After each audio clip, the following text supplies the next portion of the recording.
이사야 21장 10절 말씀 공독합니다. 이사야 21장 10절 말씀 같이 공독합니다. 내가 짓밟은 너여, 내가 타작한 너여, 내가 이스라엘의 하나님 만군의 여호와께 들은 대로 너희에게 전하였노라. 아멘. 아멘. 오늘 말씀은 선지자 이사야가 바벨론에 대해서 전한 말씀이 여호와께 받은 말씀을 전하는 것임을 강조하는 것을 내용으로 하고 있습니다. 이제 바벨론의 멸망에 대한 마지막 부분입니다. 선지자는 유다의 바벨론 멸망을 안타깝게 바라보고 있습니다.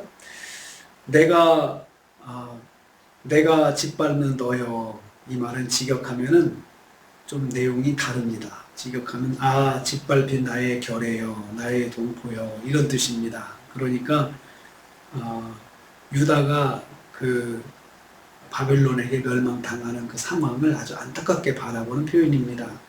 나의 타작한 너여, 이것도 직역하면 내용이 좀 다른데요. 타작마당에서 박살나던 나의 동포여 라는 말씀입니다. 유다가 타작마당에서 곡식이 짓밟히듯 바벨론의 침략을 받아서 유린당하고 포로로 끌려가는 모습을 묘사하고 있습니다. 다시 한번 하나님의 계시의 말씀을 통해서 영적인 눈으로 장래를 보는 선지자의 고통을 볼 수가 있습니다. 하나님 말씀을 받는다는 것, 그리고 장래의 일들을 하나님께 계시받는다고 하는 것은 특별한 특권이고 은혜지만 또 먼저 그 일이 고통스럽게 다가올 수 있습니다. 좋은 일이 아니고 또 나쁜 일이면 그걸 마음에 담고 또 그것을 또 전하면서 살아야 되니까 얼마나 고통스럽겠습니까? 장차 하나님의 심판으로 멸망당할 바벨론을 의지하는 유다의 영적인 어리석음을 안타까운 심령으로 바라보고 있습니다. 그러니까 유다는 뭘 모르니까 바벨론에다가 목을 메고 있는데, 사실 바벨론도 하나님께서 심판하셔서 심판당할 나라인데 그 나라를 목을 메고 붙잡고 있으니 얼마나 안타깝겠어요. 차라리 그 힘이 있으면 하나님께서 주권자 되셔서 하나님께서 그 나라의 흥망성쇠를 주관하시는 하나님이신데, 유다가 그렇게 위태롭고 어렵다면 하나님을 의지하는 게 낫지 않겠습니까? 그 마음이 선지자에게는 아주 마음 깊이 그 말이 막 계속 용솟음 치는 거예요. 야, 이 어리석은 유다야, 이 바벨론도 너희들이 그렇게 목매고 붙잡고 있지만 하나님이 심판하셔서 멸망할 나라야. 이렇게 하나님이 나라의 흥망성쇠를 주관하시는 분이신데 나라가 어려우면 빨리 하나님을 붙잡아야지 하는 그런 안타까움이 이 말씀 속에 담겨 있습니다. 제발 여호와 하나님 앞으로 나오길 소망하는 마음이 이 말씀 속에 담겨 있습니다. 말씀을 통하여 영적인 눈을 가진 선지자는 말할 수 없는 고통을 안고 살아갑니다. 그래서 선지자가 그 고통을 떠안고 그 안타까운 마음을 떠안고 살아가고 있는 걸 볼 수가 있습니다. 우리도 영적인 책임이라고 하는 것이 그것입니다. 우리에게 있는 영적인 책임은 우리가 아무리 하나님 나라의 복을 전하고 그래도 알아듣지 못하고 각기 제 길로 가는 사람들을 보면 마음이 안타깝죠. 정말 안타깝죠. 안타깝기 짝이 없습니다. 그렇지만 또 못 알아듣고 계속 그 삶을 유지하니 얼마나 마음의 고통입니까? 살아가는 사람일수록 마음의 고통일 뿐입니다.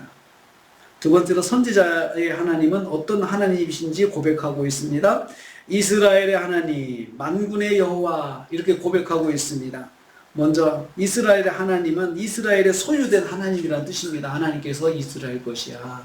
근데 이 말씀은 원래 하나님이 이스라엘 것이 아니고 이스라엘이 하나님 거잖아요. 그런데 말을 그렇게 표현해도 하나님께서 받으시는 것은 친밀감의 표현입니다.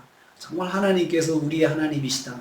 이것은 친밀감이라는 거예요. 그만큼 하나님과 이스라엘은 인격적인 관계 속에 있다는 거죠. 하나님께서 택하여 구원하신 민족이기 때문에 하나님께서 귀하게 보시고 소중하게 보시고 친근하게 보신다는 것입니다.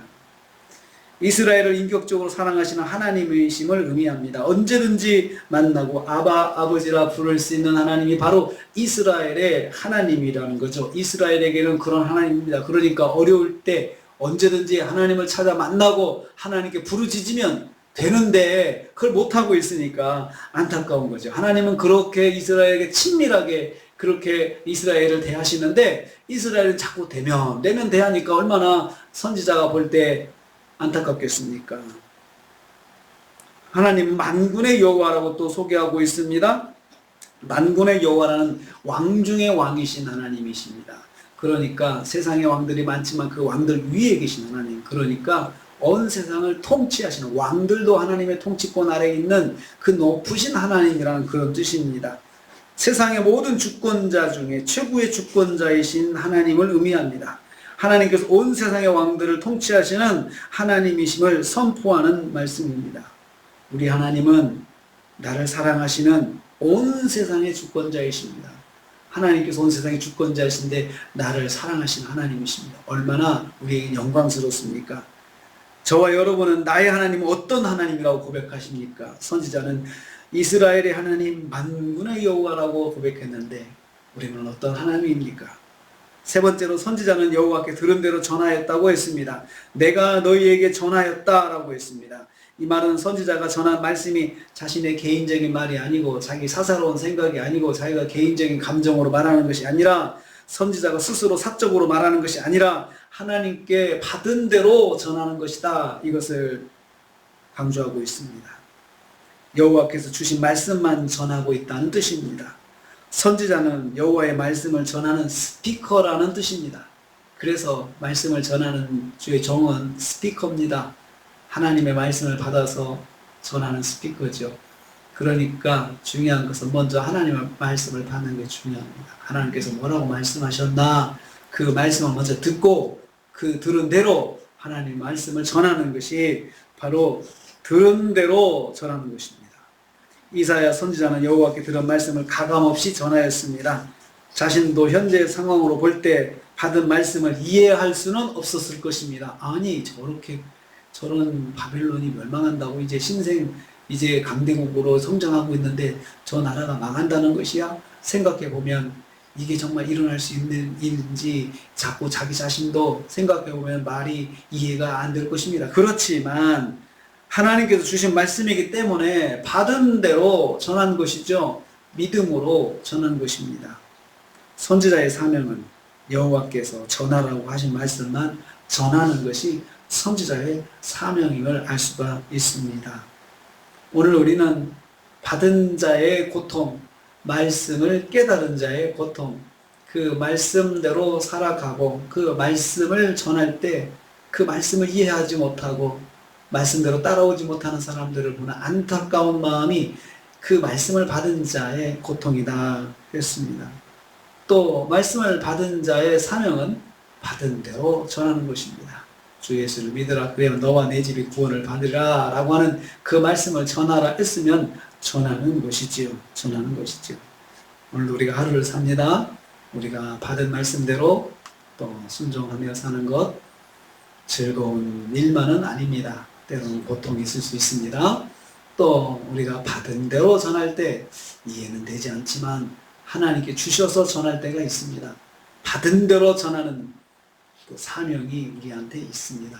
이 사명을 감당하시고 오늘 하루도 승리하시는 여러분 되시기를 주님의 이름으로 축복합니다. 주님 감사합니다.